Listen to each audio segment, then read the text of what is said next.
একসময় অহংকার করে 2 দিন বলেছিলাম মনে হয়, আমার মনে আছে, যে আমাকে ফ্রি একটা ফ্ল্যাট দিলেও ঢাকাতে আমি থাকবো না। এটা আমি বলেছিলাম আজকে থেকে 5 বছর আগে, 6 বছর আগে। আল্লাহ রাব্বুল আলামিন হয়তো এই কথাটা পছন্দ করেন, কারণ আল্লাহ পাক কারো কিবর অহংকার এরকম শক্ত কথা পছন্দ করেন না, মেবি, আল্লাহ ভালো জানে। তো আল্লাহ পাক এইখানেই আমাকে শ্বশুর বাড়ি দিয়ে দিচ্ছে, থাকবে না মানে থাকতেই হবে। আর আলহামদুলিল্লাহ এখানে এসে দেখলাম যে মাশাআল্লাহ বাংলাদেশের অনেক বরেণ্য উলামায়ে কেরাম এই শহরকে কেন্দ্র করে কাজ করেন। তাদের সোহবত যদি না থাকতো আমি এই শহরে থাকতাম না, তাদের সোহবত যদি না থাকতো এই শহরে হয়তো আমি থাকতাম না। তবে তারা এই শহরের যান্ত্রিক জীবন থেকে দূরে থাকেন, কারণ যান্ত্রিক জীবনে আপনি আল্লাহর নূর মারেফত বুঝতে পারবেন না। তারা যদি এইরকম বিজি লাইফ লিড করতেন তাহলে আমরা এরকম কিতাবগুলো পেতাম না। খুব খেয়াল করে দেখবেন এখানে জন্ম নিয়ে কতজন আলেম হয়েছে, এই শহরে জন্ম নিয়ে বাই বর্ন ঢাকায় জন্ম নিয়ে কতজন আলেম হয়েছে, যারা ওলামায়ে কেরাম তারা বাহির থেকে এসে এই শহরকে আলোকিত করছেন। বুঝতে পারছেন কি বিষয়টা? এখন দেখুন আমরা সব জায়গায় জেনা করছি। আমার আশঙ্কা ঢাকা শহরে যদি কোনো বড় ভূমিকম্প হয় বা ছোট হয়, জেনার পাপের কারণে। আল্লাহ পাক আমাদেরকে হেফাজত করুন। আর আমি আজকে আরো বেশি কনসিয়াস এবং ভয় পাচ্ছি এই কথাটা বলতে, যে যদি আল্লাহর কোনো গজব চলে আসে তখন ভালো মন্দ কোনো মানুষ ছাড় পাবো, আমরাও ছাড় পাবো না, ভালো মানুষ মনে হয় ছাড় পাবে এমন না।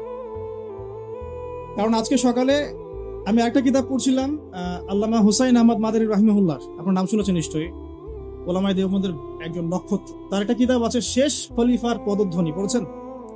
শেষ খলিফার পদধ্বনি, ইমাম মাহদীকে নিয়ে লিখেছেন উনি, মাশাআল্লাহ। এই কিতাবটার পাণ্ডুলিপি পাওয়া গেছে প্রায় 75 বছর পরে, হারিয়ে গিয়েছিল এটা। আর তাকে ওই ইতালির পাশে মাল্টা একটা জায়গা আছে, ওখানে ব্রিটিশরা নির্যাতন করেছিল, নিয়ে গিয়ে ওইখান থেকে হারিয়ে গেছে। যাই হোক, ওইখানে তিনি একটা হাদিস এনেছেন যে যখন ইমাম মাহদীর হাতে বায়াত নেওয়া হবে, জায়গাটা হচ্ছে হাজারে আসওয়াদ, দেখেছেন হাজারে আসওয়াদ, কাবাগড় এই কর্নার হাজারে আসওয়াদ, রুকনে ইয়ামানি না, কিন্তু অনেকে রুকনে ইয়ামানিকে হাজারে আসওয়াদ মনে করে। হাজারে আসওয়াদ এবং এই যেখানে আছে মাকাম ইব্রাহিম, এর মাঝখানে বায়াত নেওয়া হবে। আর বায়াত নেবেন কতজন জানেন? 313 জন। 313 জন। বদরি সাহাবী 313, তালুতের বাহিনী 313, এখানেও 313। বায়াত যখন নেওয়া হবে শাম থেকে, তখন একটা দল আসবে তাদের বিরুদ্ধে যুদ্ধ করতে।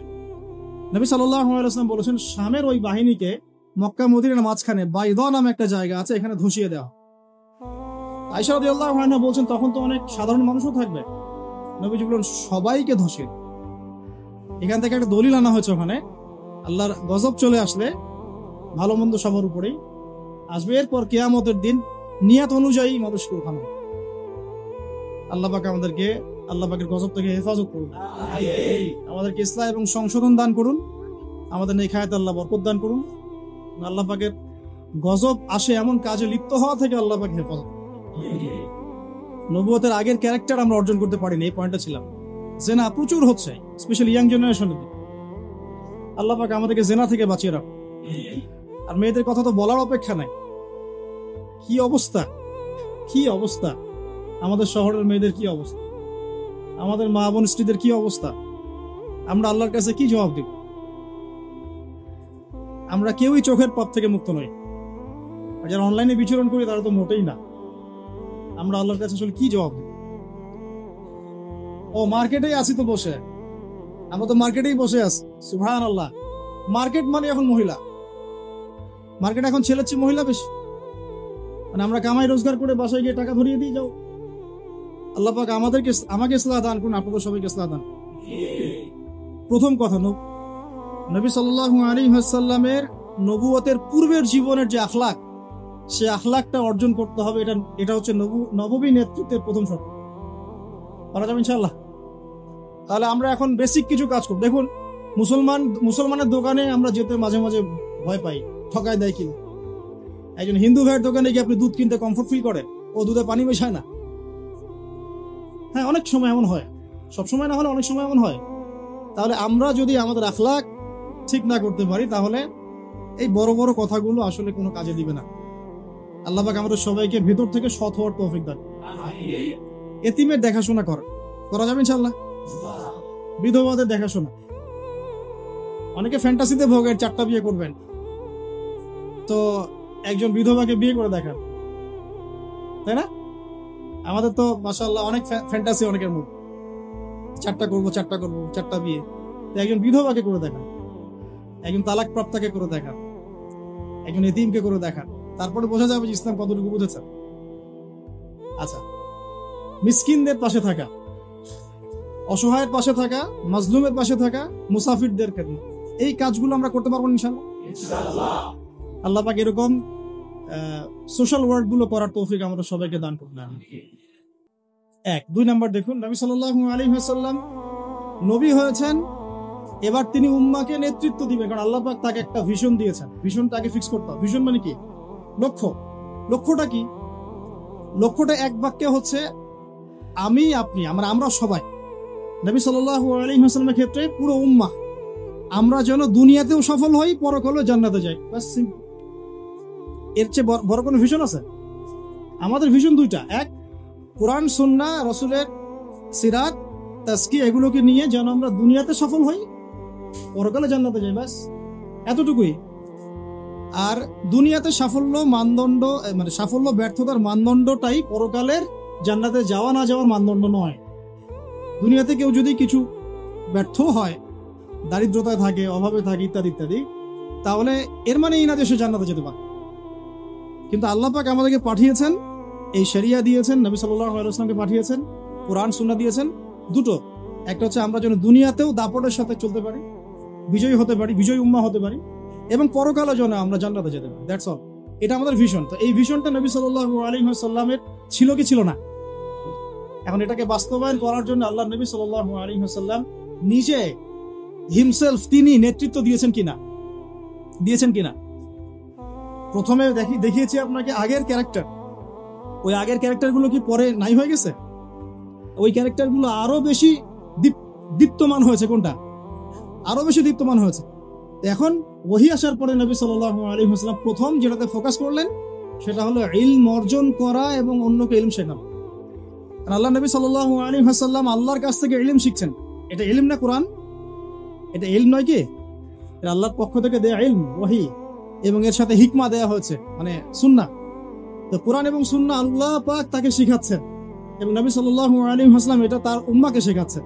তাহলে একজন সফল নেতার গুণাবলী হবে এই মানবিক গুণাবলীগুলোর সাথে সে নিজে ইলমের ধারক বাহক হবে এবং সমাজে আলো ছড়িয়ে দিবে জ্ঞানের।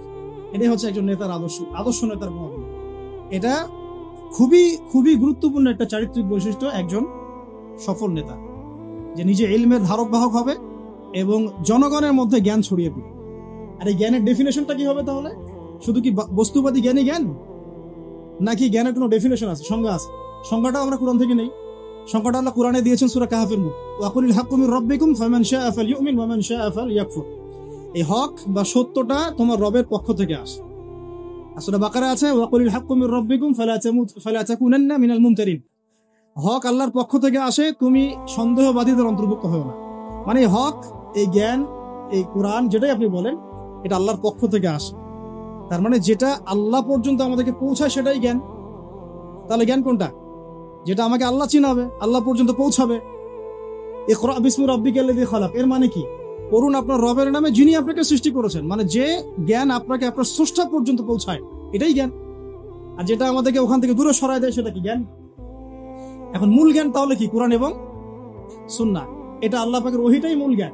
এর সাথে প্রাসঙ্গিক উপকারী যে কোনো ইলম চর্চা করা যাবে, হোক সেটা মেডিকেল সায়েন্স, ইঞ্জিনিয়ারিং, দর্শন, রসায়ন, পদার্থ, সাহিত্য, সবই চর্চা করা যাবে, যতক্ষণ না সেটা কোরআন সুন্নাহর যে মূল ধারা, মূল নীতি এর সাথে সাংঘর্ষিক। আমার কথা কি বুঝতে একটু কষ্টকর হচ্ছে?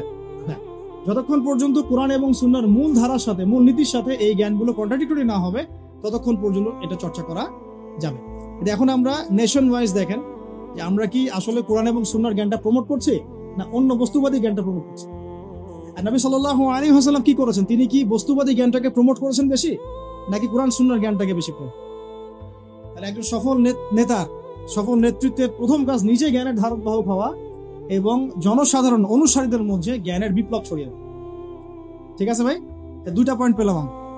এখন আপনি খেয়াল করে দেখেন, নবী সাল্লাল্লাহু আলাইহি ওয়াসাল্লাম নিজে তো এই পুরো মহাবিশ্বের, মানে আল্লাহ রাব্বুল আলামিনের বান্দাদের মধ্যে সবচেয়ে জ্ঞানী মানুষ, এবং তার অনুসারীদেরকে আপনি দেখেন, একজন অনুসারী খুঁজে পাবেন না যিনি অজ্ঞ আছে, নাই। বরং তারা শতাব্দীর পর শতাব্দী তাদের আলোর দুটি ছড়িয়ে আমাদের পর্যন্ত জ্ঞানটা পৌঁছে দিলেন। এই জ্ঞান কি মরে গেছে না এখনো জীবিত? এই হলো জ্ঞান। তাহলে আমরা যদি সফল নেতা হতে চাই, সফল নেতৃত্বের দাবি করি, তাহলে অবশ্যই আমাদেরকে জ্ঞানতাত্ত্বিক বিপ্লব সংঘটিত করতে হবে। এটার জন্য শুধুমাত্র বস্তুবাদী জ্ঞান যথেষ্ট নয়। যতক্ষণ না আমরা জেনারেল শিক্ষা, ইসলামিক শিক্ষাকে একত্রিত করে একটা নতুন কিছু করছি, ততক্ষণ পর্যন্ত এই জাতির, এই আমরা যারা স্বপ্ন দেখি যুবক যুবতী সোনামণিদেরকে নিয়ে, এটা বাস্তবায়িত হবে না। এটা বাস্তবায়িত হবে না। আমরা একটা জিনিস লক্ষ্য করছি, দেখুন, এটাও একটা নেগেটিভ বিষয়। এটাও ইগোতে নিয়ে না, ভাবতে হবে বিষয়গুলো নিয়ে। ইগোতে নিয়ে নেওয়া যাবে না, কথা শুনলে ভাবতে হবে। আমরা অনেকেই সমাজটাকে বিভক্ত করে ফেলছি, এবং এই বিভক্তটা করছি আমরা কিছু দাড়ি টুপিওয়ালা মানুষ। এটা আমি নিজেও ফেস করেছি। একটু মসজিদে আছে, আমরা আদব রক্ষা কিছু দাড়ি টুপিওয়ালা মানুষ, আমরা সমাজটাকে এইভাবে বিভক্ত করেছি, তোমরা জেনারেল, আমরা আলেম। তোমরা জেনারেল, তো you have come from general background, আর আমরা এসেছি ফ্রম মাদ্রাসা ব্যাকগ্রাউন্ড। এভাবে অনেক সময় আমরা সমাজটাকে বিভক্ত করে ফেলছি। বরং আমাদের উচিত, যারা জেনারেল লাইনে পড়াশোনা করেছে দীর্ঘদিন, তাদেরকে একটু বুকে টেনে নাও। আদারওয়াইজ আপনি তাদেরকে দিন ওইভাবে শেখাতে পারবেন না। আর এটা তো অহংকার হয়ে যাবে তখন, যে আমি মাদ্রাসা ব্যাকগ্রাউন্ড থেকে আসছি, তুমি জেনারেল ব্যাকগ্রাউন্ড থেকে আসছো, তুমি কি জানো? তুমি তো জানো না সামি আল্লাহু এর পরে পেশ দিতে হয়। মানে আমরা এটাও জানি না পেশ দিতে হয়। এভাবে আক্রমণ করা হচ্ছে যে ব্যাকরণে তো তুমি কিছুই জানো না। সামিআ আল্লাহু হু এর ওখানে পেশ দেওয়া লাগে, কিন্তু ব্যাকরণে কিছুই পড়ো নাই। নাহু সব এত অহংকারী হলেন কিনা, এত হিংসা কেন? এগুলো তো আমরা বক্তব্য করেছি আজকে থেকে 30 বছর আগে, এবং আমাদেরকে শেখানো হয়েছে প্রত্যেকটা ওয়ার্ডের হক আদায় করে বলার জন্য। এক একটা ওয়ার্ড, এক একটা শব্দের হক আদায় করে যেন উচ্চারণ করা। সুবহানাল্লাহ। তো আমরা অনেক সময় সমাজটাকে এভাবে বিভক্ত করে ফেলছি, অজ্ঞতা বশত, অহংকার বশত। এতে করে হচ্ছে কি, অনেক সময় ইসলাম এবং জেনারেল ব্যাকগ্রাউন্ডের মানুষেরা তারা একে অপরের সাথে কনফ্লিক্ট হয়ে যাচ্ছে। তো আমাদের উচিত, আমার মনে হয় এটা নিয়ে ভাববেন আপনারা, আমাদের উচিত সবাইকে আগে কাছে টেনে নেওয়ার মানসিকতা তৈরি করা। এমন অনেক অনেক স্কলার আছেন যারা আগে ইঞ্জিনিয়ার হয়েছেন, পরে পীর হয়েছে। আগে ডক্টর ছিলেন, পরে উম্মার রাহাবার হয়েছে। আগে একটা প্রফেশনে ছিলেন, পরে মাশাআল্লাহ উম্মার দায়ী হয়েছেন। এমন অনেক মানুষ আপনি পাবেন। এমন অনেক খেদমত তাদের আছে যেটাকে এভাবে হেলায় ফেলে দেওয়া যাবে না। উম্মার জন্য অনেক বড় বড় খেদমত এমন কিছু মানুষও করেছেন যারা মাদ্রাসায় পড়েননি কখনো। আর এখন আমরা যদি তাদেরকে তাড়িয়ে দেই, তাহলে তারা তো আমাদের কাছে আসতে চাবে। আল্লাহ পাক আমাদের সবাইকে নববী আখলাক অর্জন করার তৌফিক দান। কথাগুলো এইগত না নিয়ে ভাবতে হবে যে আমরা এখানে 70% জেনারেলদেরকে কিভাবে আলাদা করে দেবো কেন? বরং তাদের মধ্য থেকে ট্যালেন্টেড মানুষদেরকে নিয়ে কিন্তু আমাকে এই দেশটা করতে হবে। আমরা এই দেশে করেই চিন্তা করি। যদি আমি যে মাইকে কথা বলছি, এটা আপনি তৈরি করেন না, এটা জেনারেলটা করেছে। আপনি যে কিতাবের মধ্যে বইটা লিখেছেন, কাগজটা আপনি তৈরি করেন নাই, বইটা আপনি ছাপান নাই, প্রিন্টিং প্রেসটা আপনার না। ইন্টারনেটে আপনি ওয়াজ ছড়িয়ে দিচ্ছি, ইন্টারনেট আপনি আবিষ্কার করেন নাই। ব্যাংকিং সিস্টেমে আপনি টাকা পয়সা রাখছেন, এটা আপনি আবিষ্কার করেন নাই। পলিটিক্যাল সিস্টেমগুলো আপনি মেনে চলছেন না, এই সিস্টেমগুলো যারা চালাচ্ছেন তারা জেনারেল। অসুস্থ হলে আপনি ডক্টরের কাছে যাচ্ছেন, মেডিকেলে যাচ্ছেন, সেটা আপনি করেননি। অপারেশনের প্রত্যেক যন্ত্রপাতি থেকে শুরু করে টপ টু বটম কিছুই আপনি করেন। তাহলে আমরা কেন সমাজটাকে বিভক্ত করব? কিন্তু আমাদের সালফে সালেহিনরা এই বস্তুবাদী জগতের মূলনীতি দিয়ে গিয়েছিলেন। তারা সেগুলো আবিষ্কার করে দেখিয়ে দিয়েছেন কিভাবে ইলমের সাথে দুনিয়াকেও ডিল করতে হবে। তার একই সাথে আলেম ছিলেন, মুহাদ্দিস ছিলেন, ফকিহ ছিলেন, ব্যবসায়ী ছিলেন, রাজনীতিবিদও ছিলেন, অর্থনীতিবিদও ছিলেন। এখন আমরা এভাবে আলাদা করে ফেলেছি সমাজটা। তো আল্লাহ পাক আমাদেরকে বোঝার তৌফিক দান। আমি কারো খেদমত ছোট করছি না। আমরা কিছু মানুষের সমাজে কিছু মানুষ এই ভাইবটা ছড়ানোর চেষ্টা করছে। আপনারা এই ভাইবের মধ্যে পা দিবেন। ওলামায়ে কেরামদেরকে তাদের জায়গায় শ্রদ্ধার পাত্র হিসেবে রাখবেন, নিজেরা তাদের সহবতে গিয়ে দিন শিখবেন, এবং একটা হৃদ্যতাপূর্ণ সম্পর্ক রাখার চেষ্টা করবেন, যাতে একে অপরের সাথে কোনো রকম কনফ্লিক্টে না যায়। আল্লাহ পাক আমাদেরকে বোঝার তৌফিক দান করুন, আমিন। মানবিক গুণাবলীর সাথে 2 বলেছি, ইলম ধারণ করা এবং মানুষকে শেখানো। আল্লাহ পাক আমাদের সবাইকে ইলম শেখার তৌফিক দান। লাস্ট টাইম প্রশ্ন করি, ইলম মানে কোন ইলম ভাই? শুধু কি বস্তুবাদী জ্ঞান বা শুধু কি কোরআন কোরআন এবং সুন্নাহ অবশ্যই মৌলিক শেকড়, এর পাশাপাশি আপনি উপকারী জ্ঞানও শিখতে পারবেন। এই জ্ঞানের প্রচার প্রসার যখন ব্যাপক হবে, নেতা কেন পুরো জাতিটাই দেখবেন মাশাআল্লাহ বিশ্বের বুকে মাথা তুলে দাঁড়াবে। আল্লাহ পাক আমরা সবাইকে জ্ঞান অর্জন করার তৌফিক দান করুন। 3 নম্বরে আসি। আজকে তো সব বলতে পারবো না বলেছি, ইনশাআল্লাহ আগামীকালের জন্য কিছু রেখে দিচ্ছি। আজকে আমি চেষ্টা করছি 10টা টাচ করব, ঠিক আছে ইনশাআল্লাহ, শর্ট করে 3 নম্বরটা বলি। দেখুন 3 নম্বর হচ্ছে নবী সাল্লাল্লাহু আলাইহি ওয়াসাল্লাম নিজে ইলম আল্লাহর কাছে পেয়েছেন, সাহাবীদেরকে শিখিয়েছেন। সবচেয়ে বেশি কঠোর আমল তিনি নিজে করেছেন। 3 নম্বরটা হচ্ছে একজন নেতার অন্যতম গুণাবলী থাকতে হবে সিরাতের আলোকে, নেতৃত্বের গুণাবলীর অংশে তাকে নিজেকে আগে আমল করে দেখাতে হবে। শুধু বড় বড় কথা বলা, লেকচার দিয়ে ক্ষান্ত হলে চলবে না, মানুষকে শেখালেই চলবে না, নিজেকে আগে আমল করে দেখাতে হবে। আমি কয়েকটা এক্সাম্পল দিচ্ছি। দেখুন হুনাইনের যুদ্ধ চলছে, একটু মনোযোগ দেন। হুনাইনের যুদ্ধ চলছে, নবী সাল্লাল্লাহু আলাইহি ওয়াসাল্লামের আশপাশের সাহাবীরা ছত্রভঙ্গ হয়ে গেছে। এই হুনাইনের যুদ্ধ হচ্ছে মক্কা বিজয়ের পরে, কিন্তু মক্কা বিজয়ের আগে নয়। তো সাহাবীরা ছত্রভঙ্গ হয়ে গেছেন, নবী সাল্লাল্লাহু আলাইহি ওয়াসাল্লাম নিজে সামনে এগিয়ে গিয়ে তরোয়াল খুলে উঁচু করে বলছিলেন যে আনা মুহাম্মদ আনা রাসূলুল্লাহ লাস্তু কাযিবান, আমি মুহাম্মদ, আমি আল্লাহর রাসূল সাল্লাল্লাহু আলাইহি ওয়াসাল্লাম, লাস্তু কাযিবান, আমি মিথ্যাবাদী নই।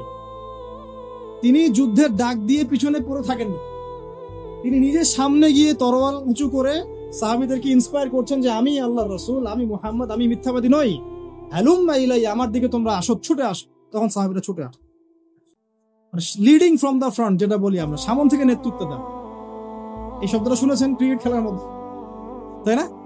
সামন থেকে নেতৃত্ব দেয়া। নবী সাল্লাল্লাহু আলাইহি ওয়াসাল্লামের চারপাশে সাহাবীরা খন্দকের যুদ্ধের সময় পখিরা খুঁজছে। খন্দকের যুদ্ধের সময় খাল খোঁড়া হয়েছিল, মনে আছে আপনাদের? যাতে ওরা আমাদের কাছে আসতে না পারে, খাল খুঁড়ে দেওয়া হয়েছে। এই খাল খুঁড়তে আমাদের নবীজি নিজে বলেন নাই যে খাল খোঁড়ো তুমি, আবু বকর তুমি খোলো, ওমর তুমি খোঁড়ো, আলী তুমি খোঁড়ো, এটা নয়। তিনি নিজে নিজের লুঙ্গি বেঁধে নিয়ে এখানে খাল খুঁড়েছেন, নিজের পেটে খাবার নাই, পাথরও বেঁধেছেন। প্রচন্ড শীতের মধ্যে তিনি সেখানে উপস্থিত থেকে কাজ নিয়েছেন। আমি বুঝাতে চাচ্ছি নবী সাল্লাল্লাহু আলাইহি ওয়াসাল্লাম শুধুমাত্র কথা বলেই ক্ষান্ত হতেন না, নিজে করে দেখান। যে কোরআনের দাওয়াত তিনি মানুষকে দিচ্ছেন সেই কোরআন সারা রাত তেলাওয়াত করছেন। যে নামাজের দাওয়াত তিনি মানুষকে দিচ্ছেন সেই নামাজ পড়তে পড়তে তার পা ফুলে যাচ্ছে। এমন না যে নামাজ আপনারা পড়েন, আমি বললাম আমি পড়লাম না, আমি বললাম তাহাজ্জুদ পড়েন, আমি পড়ি না, আমি বললাম আপনারা বেশি বেশি নামাজ পড়েন, আমি নিজেই পড়ি না, এমন নেতা তিনি ছিলেন না। এখন আপনি মেলান দেখে আশপাশে, কথা কাজে মিল আছে এমন নেতা কোথায় পাবেন? কয়জন পাবে? নিজেই খালি বলছি, মানুষকে নিজে করে দেখাচ্ছি কত। এরকম অসংখ্য এক্সাম্পল দেওয়া যাবে। নবী সাল্লাল্লাহু আলাইহি ওয়াসাল্লাম বদর যুদ্ধে নিজে সামন থেকে নেতৃত্ব দিয়েছে। নবী করিম সাল্লাল্লাহু আলাইহি ওয়াসাল্লাম মানুষকে অনাড়ম্বর জীবন যেমন করতে বলেছেন, নিজে কি বিলাসী জীবন যেমন করেছেন। তিনি নিজে মাসের পর মাস তার বাসায় চুলা জ্বলছে না। এগুলো আমরা আসলে চিন্তা করতে পারবো না, আর আমাদের এত পরীক্ষা আল্লাহ পাক নিবেনও না, কারণ এগুলো যার ঈমান যত উঁচু তার পরীক্ষা তত বেশি হয়। নবী সাল্লাল্লাহু আলাইহি ওয়াসাল্লাম বাসায় তার খাবার নাই, খেজুর খেয়ে থাকছেন, অনেক সময় রুটি খাচ্ছেন জাইতুনের তেল দিয়ে, খুব রেয়ার গোশত খাচ্ছেন। নবী হওয়ার পরে তিনি 3 দিন টানা পেট ভরে খান নাই। তার মানে কি তিনি শুধু নিজে বড় বড় কথা বলেছেন না, নিজেও সেটা আমল করে দেখিয়েছেন? খেয়াল করে দেখেন, নিজে মানুষকে খালি বলেননি তোমরা দান সদকা করো, বরং যেই তার কাছে হাত পাতত তাকেই তিনি দান করে দিতেন। দান করতে করতে করতে এমন একটা অবস্থা, ঘরে আয়েশা রাদিয়াল্লাহু আনহা থেকে শুরু করে অন্যান্য স্ত্রীদের কারো ঘরে কোনো খাবার নাই। ঈদের দিন তার ঘরে খাবার নাই।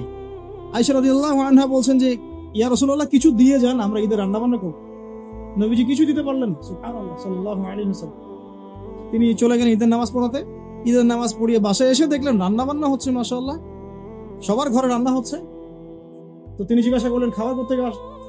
তখন তার স্ত্রীরা বললেন, আম্মাজান যারা ছিলেন রাদিয়াল্লাহু আনহা, আয়েশা রাদিয়াল্লাহু আনহা সম্ভবত বলেছেন যে আপনি যখন চলে গিয়েছেন তখন উসমান বিন আফফান রাদিয়াল্লাহু আনহু তিনি প্রত্যেক স্ত্রীর ঘরে একটা করে উট পাঠিয়েছে। আপনারা ব্যবসায়ীরা উসমান রাদিয়াল্লাহু আনহুর মতো হয়ে যান এবং দিনের জন্য আপনাদের এই অর্থ বিত্ত যা আছে ঢেলে দেন ইনশাআল্লাহ। যে ব্যক্তি দুনিয়া গোছাবে আল্লাহ পাক তার পরকাল গোছাবেন। যে ব্যক্তি পরকাল গোছাবে আল্লাহ তার দুনিয়া গুছিয়ে দিবেন। আর আল্লাহ নবী সাল্লাল্লাহু আলাইহি ওয়াসাল্লাম এরপর কি করেছেন জানেন? হাত তুলে দোয়া করেছেন। দোয়াটা আমি মুখস্থ করে রেখেছি, কারণ আমার ছেলের নাম ওসমান, ওকে দেখলে আদর করতে হবে, দোয়াটা যেন করা যায়। আল্লাহুম্মা সাহহিলিল হিসাবা আলাল উসমান, আল্লাহুম্মা সাহহিলিল হিসাবা আলাল উসমান। আল্লাহ তুমি উসমান রাদিয়াল্লাহু আনহুর একদম সহজ হিসাব নিয়ে না। এই জন্য উসমান রাদিয়াল্লাহু আনহুর হিসাব হবে 3 নাম্বার। প্রথমে আবু বকর সিদ্দিক, তারপর উমর ইবনে খাত্তাব, তারপর ওসমান ইবনে আফফান, এবং তিনি যাবেন, বের হয়ে চলে আসবেন। হিসাব সহজ নাই। ওই যে দোয়া নবী সাল্লাল্লাহু আলাইহি ওয়াসাল্লাম করেছেন, একদিনের আমল। এরকম লাইফ ছিল তার। নবী সাল্লাল্লাহু আলাইহি ওয়াসাল্লাম নিজে করে দেখান, খালি বলেননি দান করো। আর আমরা মাশাআল্লাহ ওয়াজ মাহফিলে এসে দেখি যে দান উঠাচ্ছে। আপনি কয় টাকা দান করেছেন? আপনি দেন 50, কে 50 দিবেন হাত তোলেন, বাস। আমি কিন্তু বলছি না আর, বাস 50 দিল, কে 20 দিবেন, কে 20 দিল, কে 10 দিবেন, 10 দিবেন। লাস্টে দেখা যায় যে আস্তে আস্তে নোট কমতে থাকে, 1000, কে 500 দিবেন।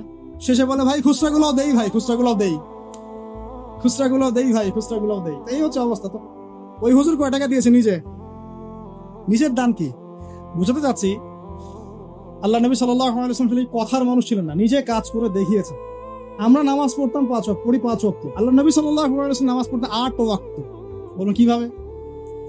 5 ওয়াক্ত সালাত, তাহাজ্জুদ, এটাও একটা ওয়াক্ত ধরলাম আর কি।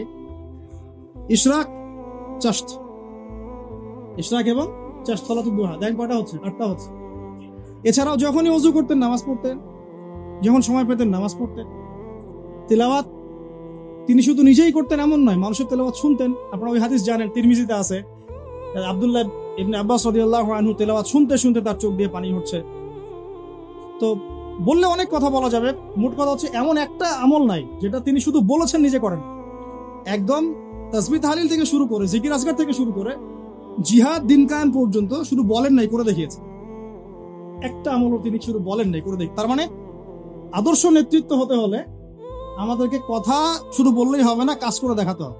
খালি বড় বড় গরম গরম রাজনৈতিক ভাষণ দিয়ে লাভ নেই, বরং কথা কাজ করে দেখাতে হবে। সমৃদ্ধি কাকে বলে, উন্নতি কাকে বলে, অগ্রগতি কাকে বলে, একটা নেশনের ডেভেলপমেন্ট কাকে বলে? শুধু মিলস, ইন্ডাস্ট্রিজ, ফ্যাক্টরিজ আর ফ্লাইওভার এগুলোর মানদণ্ড নয়।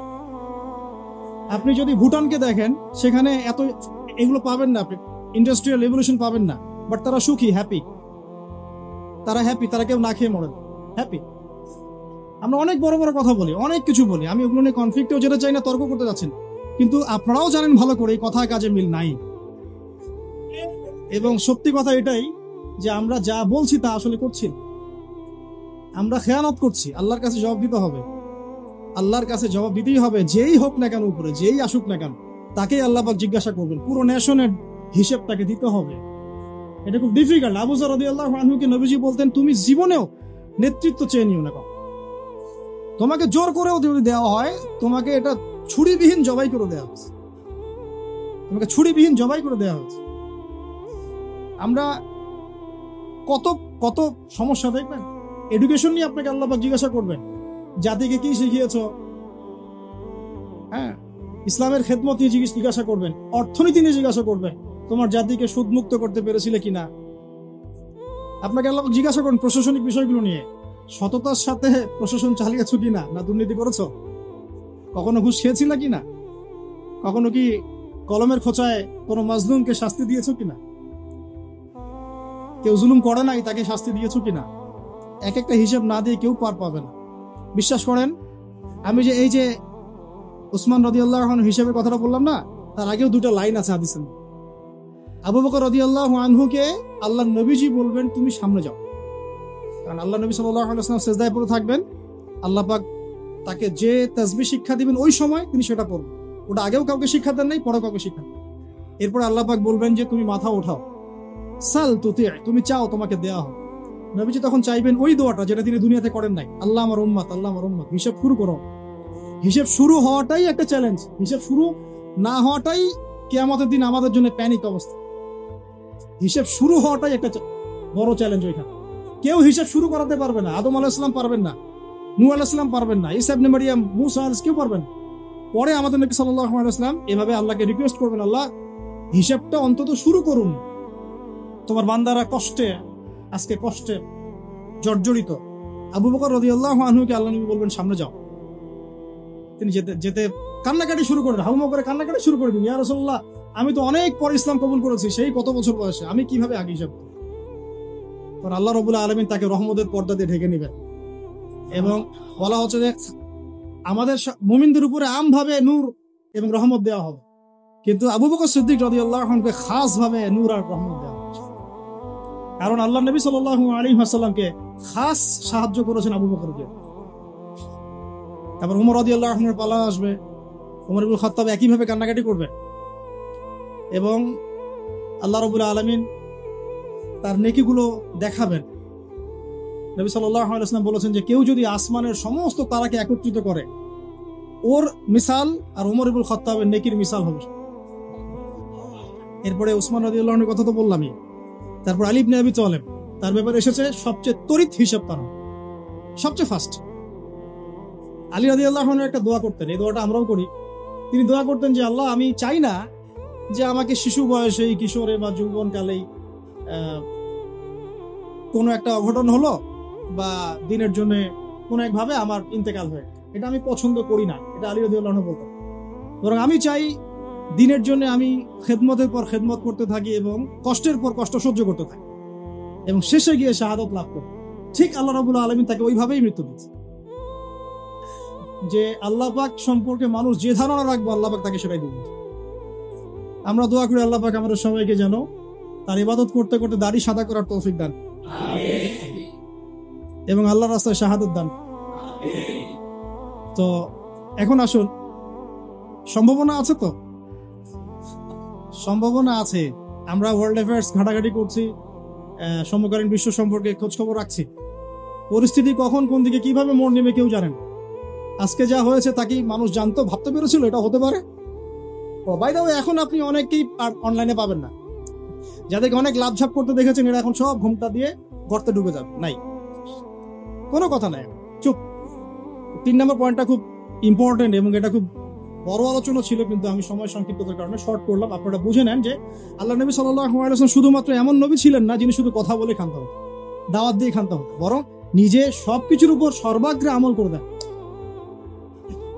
4, নবী সাল্লাল্লাহু আলাইহি ওয়াসাল্লাম তার অনুসারীদের কারো সাথে, ভালো করে শোনেন, আল্লাহ নবী সাল্লাল্লাহু আলাইহি ওয়াসাল্লাম তার অনুসারীদের কারো সাথে কখনো খারাপ ব্যবহার করতেন। মানে সূরা আলে ইমরানের একটা আয়াত আছে, এই গাড়িতে আসতে আসতে ভাইয়ের সাথে আয়াতটা নিয়ে কথা হচ্ছিল, আপনারা পড়ে দেখবেন। সূরা আলে ইমরানের একটা আয়াত আছে, ফাবিমা রাহমাতিন মিনাল্লাহি লিনতা লাহুম। এটা আল্লাহ পাকের রহমত যে তুমি তোমার অনুসারীদের, সাহাবীদের প্রতি কোমল হয়েছে, দয়ালু। এমনিতেই তিনি রাহমাতুল লিল আলামিন, এমনিতেই তিনি সবার উপরে দয়া করেন। তার উপরে তার অনুসারী যখন, মানে সাহাবায়ে কেরাম, তার ফলোয়ার্স, তাদের প্রতি তিনি ছিলেন লিনতা লাহুম, খুবই নরম, কোমল, নম্র। তুমি যদি তাদের প্রতি কঠোর হতে, মানে তুমি যদি অনুসারীদের প্রতি খুব কঠোর হতে, রূঢ় স্বভাবের হতে, তোমার কাছ থেকে তারা সরে যাবে। একটু খেয়াল করে দেখেন, আমরা যারা ধর্মতাত্ত্বিক নেতৃত্ব দিচ্ছি বা অন্য জায়গায় দিচ্ছি, আমরা একটু কঠোরতা বেশি আরোপ করবো। কঠোরতা, বকাঝকা করা, গালিগালাজ করা, ইজ্জত হানি করা, যাকে তাকে ধুয়ে দেওয়া অনলাইনে একদম, হ্যাঁ, মানে যার তার বেইজ্জত করা, এটা আমরা বেশি করি। এই কারণে আপনার কাছে কেউ যাচ্ছে না, এই কারণেই আপনার কাছ পর্যন্ত কেউ যাবে না, বিকজ আপনার কাছে সে তো সেই ভালোবাসা পায় নাই। আবার আমরা এমন মানুষ পেয়েছি যারা এগুলোকে ভুলে গিয়ে সবাইকে বুকে টেনেও নিতে পারে, এমনও মানুষের উম্মতে আছে, আলহামদুলিল্লাহ। কিন্তু সফল নেতৃত্বের গুণাবলী হতে হলে এখানে আমাদেরকে লিনতা লাহুম এই স্বভাবটা থাকতে হবে, যে আমরা যেন অনুসারীদের প্রতি নরম হই। কারণ আমরা তো 1400 বছর পরের জেনারেশন, মানে আমাদের মধ্যে কেউই পিউরিফাইড না। আমাদের মধ্যে না সেই নববী যুগের কোনো নেতা আছে, আর না নববী যুগের কোনো অনুসারী আছে। তাহলে আমাদের ক্ষেত্রে কত সবরের দরকার সেটা আমাদেরকে ভাবতে হবে। তিনি ছিলেন নরম, কোমল, দয়ালু, এবং তিনি কাউকে কারোর সামনে বেইজ্জত করতেন না। আমি তো একটা মিসাল দিচ্ছি আপনাকে। একজন ব্যক্তি এসে মসজিদ ঢুকে বেদুইন, সে তো জানে না, কালচার না, সে আনকালচার, কারণ সে তো মরুভূমির ওই দূর প্রান্ত থেকে আসছে, সেখানে সেভাবেই করে ইস্তেঞ্জা। সে মসজিদের কর্নারে ইস্তেঞ্জা করে দিচ্ছে। আমাদের এখানে কেউ যদি মসজিদ ইস্তেঞ্জা করে, আপনি কি করবেন? স্বাভাবিক এই কাজই করবো আমরা। সাহাবীরা কিন্তু তেড়ে গিয়েছেন। তখন আল্লাহ নবী সাল্লাল্লাহু আলাইহি ওয়াসাল্লাম কি বলছেন? তিনি বলছেন, হে আমার সাহাবীরা, পানি নিয়ে এসে এখানে পানি দিয়ে দাও। তো এই যে সাহাবীরা, হে আমার সাহাবীরা পানি এনে পানি দিয়ে দাও, এই সাহাবীদের মধ্যে কিন্তু আবু বকর, ওমর, ওসমান, আলী তারাও ছিলেন রাদিয়াল্লাহু আনহুম আজমাইন।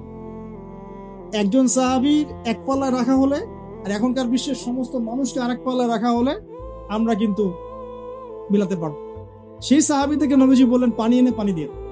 এটাকে বলে টিচার, আদর্শ টিচার। আদর্শ টিচার কেমন হয়? এরপরে সেই বেদুইন হাত তুলে দোয়া করছে। আল্লাহ তুমি আমাকে মাফ করো আর মুহাম্মদকে মাফ করে দাও, ব্যাস। আল্লাহ তুমি আমাকে মাফ করো, মুহাম্মদকে মাফ করো, আর কাউকে না। তখন নবী সাল্লাল্লাহু আলাইহি ওয়াসাল্লাম গিয়ে বললেন, তুমি দোয়া কেন সংক্ষিপ্ত করলা, দোয়াকে প্রশস্ত করো। তারপর তিনি দোয়া করলেন, আল্লাহ আমাদের সবাইকে মাফ।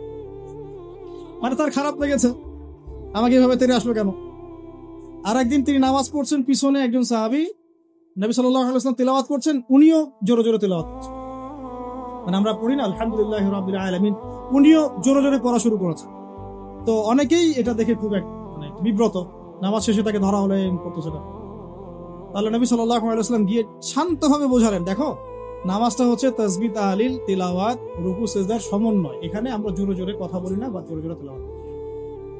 তখন তিনি বলেন, আমি আমার জীবনে এইরকম কোন শিক্ষক দেখিনি। নরম, কোমল। একজন ব্যক্তি আসছে, তাকে ঝাড়ফুঁক করবে, বললে অনেক সময় যাবে, কিতাবটা পড়েন। ঝাড়ফুঁক করবে মানে মানুষ বুঝিয়েছে যে নবী সাল্লাল্লাহু আলাইহি ওয়াসাল্লামকে জিন ধরেছে, নাউজুবিল্লাহ। তারা মনে করে আল্লাহ নবীর কাছে ওহী আসে না, তাকে জিন আসর করে, নাউজুবিল্লাহ। তো সে এসছে ঝাড়ফুঁক করবে, তখন সামনে বসতে বলেছেন, জিমাদ আল আজদি তার নাম, অনেক দূর থেকে আসছেন তিনি। তখন নবী সাল্লাল্লাহু আলাইহি ওয়াসাল্লাম বলছেন, আচ্ছা বসুন, ঝাড়ফুঁক করতে আসছেন? হ্যাঁ। তো কথা শুরু করার আগে তিনি বলছেন, ইন্নাল হামদালিল্লাহ নাহমাদুহু ওয়া নাস্তাঈনুহু মান ইয়াহদিহিল্লাহু ফালা মুদিল্লা লাহু ওয়া মান ইউদ্লিল ফালা হাদিয়া লাহু ওয়া আশহাদু আল্লা ইলাহা ইল্লাল্লাহ ওয়া আশহাদু আন্না মুহাম্মাদান আবদুহু ওয়া রাসূলুহু। এটা বললেন। জিমাদ আল আজদি তিনি বলছেন, কি বললেন আরেকবার বলেন দেখি। ফের আরো একবার বললেন, কি বললেন আরেকবার বলেন দেখি। আরো একবার বললেন। তখন জিমাদ আল আজদি বলছেন যে, আল্লাহর কসম, আমি তো এসেছিলাম আপনাকে ঝাড়ফুঁক করার জন্য, কসম আল্লাহর, আপনি যে কথাগুলো বললেন মনে হচ্ছে এগুলো সাগরের গভীর থেকে উঠে আসছে। আমি জীবনে অনেক মানুষকে ঝাড়ফুঁক করেছি, অনেক পাগল সারিয়েছি, এরকম কালাম জীবনে আমি শুনি। মানুষ এভাবে ইসলাম পেয়েছে তার কাছে, এভাবে।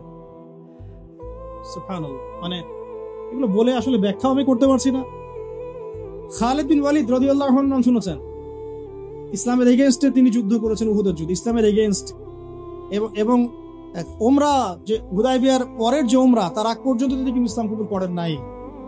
ওমরা করতে এসে নবী সাল্লাল্লাহু আলাইহি ওয়াসাল্লাম বলেছিলেন, একটা চিরকুটে লিখে দিয়েছেন, খালি একজনকে তার লিখিয়েছেন যে কতই না ভালো হতো যদি খালিদ তুমি ইসলাম কবুল করতে। এতটুকু তার ভাই এই চিঠিটা তাকে পৌঁছে দিয়েছেন। এই একটা সেন্টেন্স খালিদ রাদিয়াল্লাহু আনহুর কলিজার মধ্যে এমন প্রভাব বিস্তার করেছে, নিজের পায়ে হেঁটে গিয়ে মদিনায় ইসলাম কবুল করেছে। আমর ইবনে আস রাদিয়াল্লাহু আনহু তিনিও তার সাথে ছিলেন। আর আমর ইবনে আস রাদিয়াল্লাহু আনহু যখন বলছেন যে, ইয়া রাসূলুল্লাহ, আমরা ইসলাম কবুল করতে আসছি, আমরা অনেক গুনাহ করে ফেলেছি জীবনে আপনার বিরুদ্ধাচরণ করে, আল্লাহর কাছে দোয়া করেন আমাদেরকে যেন মাফ করে দেন। এইভাবে তার ব্যবহার দিয়ে, তার চরিত্র দিয়ে, তার নম্রতা দিয়ে মানুষ ইসলামের প্রতি আকৃষ্ট হয়েছে। কারণ আপনি আর আমি যদি আমাদের প্রেক্ষাপটের সাথে মেলাই, তাহলে কি দেখতে পাবো? সত্যি কি সেই চরিত্র আমাদের মধ্যে আছে, সেই নম্রতা, সেই বিনয়? আমরা তো একজন আরেকজনকে মানে যা ইচ্ছা তাই বলি, যা ইচ্ছা তাই, মানে বাবা মা, ভাই বোন, জ্ঞাতি গোষ্ঠী, আত্মীয় স্বজন, কিচ্ছু বাদ নাই, গালিগালাজ। এগুলো ফাঁসে কি? এই কারণেই তো দিন বিজয় হচ্ছে না। শুধুমাত্র আমাদের সাধারণ মানুষের কথা বাদ দেন, যারা দিনের রিপ্রেজেন্টেটিভ, এইসব চেয়ার আমরা বসি, আমরা একে অপরের সাথে যে বিহেভটা করি, এটা তো সাধারণ মানুষ জানে না। আমি জানি, আমি আবু তোহা আদনান জানি কি বিহেভ করা হয়, কিরকম বিহেভ। এই পর্যন্ত আমাকে সহ্য করতে হয়, যেটা আমি আসলে বলতে গেলে বেশি বলে ফেলি, তখন আমার তাজকিয়া নষ্ট হবে। এই জন্য আমি চুপ আছি, বলতে গেলে বেশি বলে ফেলতে পারি। তবে এগুলো কোনোটাই নববী আখলাক, এগুলো নববীতে আখলাক নাই। নবী সাল্লাল্লাহু আলাইহি ওয়াসাল্লামের সিরাত সুন্নতের সাথে কোনো মিলন। এই কারণেই মানুষ দেখবেন আস্তে আস্তে কোনো কোনো ক্ষেত্রে আমাদের থেকে দূরে সরে যাচ্ছে। আর নবী সাল্লাল্লাহু আলাইহি ওয়াসাল্লাম অনুসারীদের প্রতি এত কোমল রহমদিল ছিলেন। সুবহানাল্লাহ, একজন সাহাবী একটা কুফরি কালিমা পড়ে আসছেন, তাকে প্রচন্ড নির্যাতন করা হয়েছে, তার নাম আম্মার বিন ইয়াসির রাদিয়াল্লাহু আনহু। জোর করে একটা কালিমা আদায় করা হয়েছে, বল মুহাম্মদ ভালো না, বল মুহাম্মদ ভালো না সাল্লাল্লাহু আলাইহি ওয়াসাল্লাম। মার কিন্তু কঠিন জিনিস। এগুলো বললে অনেকে ইমান চাঙ্গা হয়, অনেকে ঠিক বলেন, দুটা মায়ের পিঠের উপর পড়লেই আর দেখবেন সব শেষ। কঠিন বিষয়, খুব কঠিন। যাদের এইসব অভিজ্ঞতা নাই তাদেরকে সব বলেও লাভ নাই। যাই হোক, বাই দ্য ওয়ে, তো এই সাহাবী তখন বলে ফেলেছেন একটা কথা, মার সহ্য করতে না পারে বলে, আর কাঁদতে কাঁদতে দৌড় দিয়ে তিনি নবী সাল্লাল্লাহু আলাইহি ওয়াসাল্লামের কাছে গেলেন, কোথায় আল্লাহ রাসূল, আমাকে নিয়ে চলো, আমি তার পা চুম খাবো ইত্যাদি। সূরা নাহলে এই আয়াতটা আসছে সম্ভবত, না আসলে। তো একটা হচ্ছে এরকম যে যাদের মন ইমানে পরিপূর্ণ তাদেরকে যদি জোর করে এরকম কোনো কথা আদায় করা হয়, এতে তাদের কোনো ইমানের ক্ষতি হবে না। আম্মার বিন ইয়াসির রাদিয়াল্লাহু আনহু সম্পর্কে এরকম একটা আয়াত নাযিল হয়েছে। তো আমি বলতে চাচ্ছিলাম যে এত মহব্বতের মানুষ ছিলেন তিনি, তার কাছে যে কোনো দুঃখ কষ্ট শেয়ার করা যেত, নিজের সমস্যা, নিজের দুঃখ, নিজের কষ্ট, নিজের অসহায়ত্ব তার কাছে শেয়ার করার জন্য তিনি মনে হতো তিনি আপন কেউ, আমাদের সবচেয়ে আপন মানুষ, সবচেয়ে প্রিয় কেউ, সবচেয়ে মহব্বতের, যার কাছে মন খুলে কথা বলা যায়, যার উপর ভরসা করা যায়, যার কাছে দোয়া নিলে সমস্যা কেটে যায়। আর তিনি এমন একজন মানুষ ছিলেন যার কাছে গেলে সমস্ত প্রেশার, পেইন রিলিফ হয়ে যেত। অনেক সাহাবী, আমাদের টাইম লিমিটেশন দেওয়া হয়েছে, অনেক সাহাবী শুধু বাসায় যেতেন আবার ফিরে আসতেন তাকে একবার দেখার জন্য। বাসায় যেতেন আবার ফিরে আসতেন, উঁকি মেরে দেখতে আসতেন কেমন দেখে আসতেন। আপনি এখনো রওজায় যান মদিনায়, দেখবেন আপনার বারবার জিয়ারত করতে ইচ্ছা হবে, আরেকবার দেখে আসে, আরেকবার সালাম দিয়ে আসে। তাহলে জীবিত থাকতে তিনি কেমন ছিলেন এটা বলার অপেক্ষা রাখে, এখনো মনে হয় যে আমরা তাকে পেলে তার পা ধরে চুমু খাইতাম, হাত ধরে চুমু খাইতাম, কপালে চুমু খাইতাম, জড়ায় ধরতাম, ইয়া রাসূলুল্লাহ উম্মার আজকে এই অবস্থা, ইয়া রাসূলুল্লাহ আমাদের আজকে এই অবস্থা। আমরা তো এরকম করতাম, পাগল হয়ে যেতাম। তখন এখন চিন্তা করেন, আমরা যারা দিন নিয়ে এভাবে চলছি, চলাফেরা করছি, আমরা অন্যায় করছি, জুলুম করছি, দুর্নীতি করছি, দিনের ইলম শিখছি না, উম্মার বিভক্তি বাড়াচ্ছি, আমরা কোন মুখ নিয়ে তার সামনে দাঁড়াবো? আমরা কি সত্যি আমাদের মতো অনেস্টি নিয়ে তার সামনে দাঁড়াতে পারবো? আল্লাহ নবী যদি বলেন যে কুরআন শিখে আসছি নাকি, আমার সুন্নতে আমল করছো কি, হালাল কি খাইছিলা, কোরআনটা যে রেখে আসছিলাম পড়েছিলা কি, মানুষকে দিনের দাওয়াত দিয়েছিলা কি, ইত্যাদি ইত্যাদি, আমরা কোন প্রশ্নের উত্তর দিতে পারবো? তোমাকে আল্লাহ আমার উম্মতের শাসক করেছিল, তুমি কি আমার উম্মতকে সৎ পথে চালিয়েছিলে? তুমি কি উমরের উত্তরসূরি হতে পেরেছিলে, নাকি দাজ্জালের উত্তরসূরি হয়েছে? আমরা কি অ্যান্সার দিব? জাস্ট আপনাদেরকে ভাবার নসিহত করছি, জাস্ট ভাববেন, ভাবলে অনেক উত্তর পেয়ে যাবেন এবং তখন দেখবেন নিজের মধ্যে পরিবর্তন আসবে ইনশাআল্লাহ। খালি ভাবতে হবে, আমাদের ক্রিটিক্যাল থিঙ্কার্স দরকার, যারা বিচক্ষণ চিন্তাবিদ, এরকম মানুষ দরকার। 4টা বলেছি না 5টা? 4টা, আচ্ছা 5টা দিয়ে শেষ করি না? আচ্ছা, লাস্ট 5টা হচ্ছে, দেখুন একটু রিমাইন্ডার দেই, নবী হওয়ার আগের নববী আখলাক আমরা সবাই লালন করবো ইনশাআল্লাহ। 2 নাম্বার, ইলমের চর্চা, ধারক বাহক হওয়া, মানুষকে দ্বীনের ইলম শেখানো এবং সেই ইলম অনুযায়ী নিজে আমল করে দেখানো, নিজেকে দৃষ্টান্ত স্থাপন, ঠিক আছে? আর তারপর 4 নাম্বার বলেছি, তিনি সব অনুসারীদের প্রতি খুব কোমল, নরম এবং রউফ ছিলেন। এত কোমল, নরম, রউফ যে কিয়ামতের মাঠে তিনি তার দোয়াটাকে স্থগিত রেখেছেন, আমাদের সুপারিশের জন্য করবেন আর ইনশাআল্লাহ তার সুপারিশ পাওয়ার পরে কবিরা গুনাহগার এই উম্মতের মানুষরাও জান্নাতে চলে যাবে ইনশাআল্লাহ। কবিরা গুনাহ করলেও এই উম্মতের মানুষরা জান্নাতে যেতে পারবে ইনশাআল্লাহ, যদি তাদের কালিমা তাওহীদটা ঠিক থাকে, ঠিক আছে? তো 5 নাম্বারটা দেই, শেষ করে দেই, সেটা হলো তিনি অনুসারীদেরকে ঐক্যবদ্ধ রাখতে বদ্ধপরিকর থাকতেন। অনুসারীদের মাঝে কোন রকম বিশৃঙ্খলা, বিভক্তি যেন সৃষ্টি না হয়, এরকম সফল নেতা ছিলেন মুহাম্মদ সাল্লাল্লাহু আলাইহি ওয়াসাল্লাম। কারণ আপনি যখনই বিভক্তির দিকে চলে যাবেন, কোনোভাবেই আর এই জাতিটাকে নিয়ে আপনি বিজয় অর্জন করতে পারবেন। খেয়াল করে দেখেন, না এখানে না নবী সাল্লাল্লাহু আলাইহি ওয়াসাল্লামের সময় কোন আনসার মুহাজির বিভক্তি ছিল, দলাদলি ছিল। একদিন খালি একটু কনফ্লিক্ট হয়ে গেছে মদিনায়, তাই না? আওস এবং খাজরাজ এবং মুহাজিরদের মধ্যে, আমরা আগে পানি নিব না, আমরা আগে নিব, আমরা মুহাজির, আমরা হিজরত করে আসছি, আমরা আনসার, আমরা তোমাদেরকে জায়গা দিয়েছি, একটু কনফ্লিক্ট হয়ে গেছে। নবী সাল্লাল্লাহু আলাইহি ওয়াসাল্লাম চেহারা লাল হয়ে গেছে, তার রাগ হলে তার চেহারা লাল হয়ে গিয়ে বলেন, আমি বেঁচে আছি, বেঁচে থাকা অবস্থায় তোমরা এই কাজ করছো, আর আমরা এখন নিজেরাই এই উম্মাটাকে 1000টা দলে ভাগ। আর এই বিভক্তির কারণে আপনি বাংলার মাটিতে দিন কায়েম করতে পারবেন না। আপনি 100 বছর চেষ্টা করেন, পারবেন না ইনশাআল্লাহ। বলেন আবার ইনশাআল্লাহ বললেন কেন? কারণ আমি জানি তো পারবেন না, আমি কনফিডেন্ট আমার কথা। একটা বিভক্ত উম্মাহ দিয়ে কখনো আপনি ইসলামী হুকুমত খোলাফত কিছু কায়েম, যতক্ষণ না আপনি ইউনাইটেড হচ্ছে। এবং ইউনাইটেড সবাইকে হতে হবে, নট নেসেসারি। যারা হকপন্থী তাদেরকে হতে হবে, যারা বাতিলপন্থী, পাক্কা মুশরিক, পাক্কা বেদাতি, বাদ দেন ওদের কথা। যারা হকপন্থী অ্যাটলিস্ট তারা তো এক জায়গায় বসবে, একটা টেবিলে বসবে।